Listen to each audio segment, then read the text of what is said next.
Hi అండి, నేను మీషోలో తీసుకున్న టమీ టక్ టైప్ బెల్ట్, టమీ టక్కర్ టైప్ బెల్ట్ ఇది.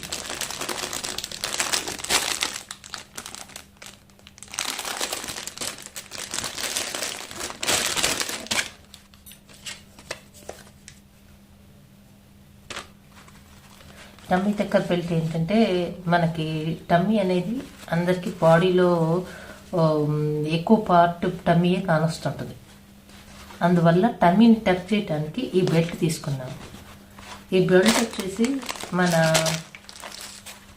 వెస్ట్ సైజ్ అడుగుతారు. వెస్ట్ సైజ్ పెట్టి ఈ బెల్ట్ అనేది మనకి పంపిస్తారు, కరెక్ట్ సైజు. ఈ వెస్ట్ సైజ్కి సరిపడా పెట్టుకోవడానికి ఇక్కడ ఎలాస్టిక్ టైపు ఇది ఇస్తారు. అంటే ఇది ఈ విధంగా వస్తుంది. ఈ విధంగా వచ్చి దీన్ని అటాచ్ చేసుకోవచ్చు.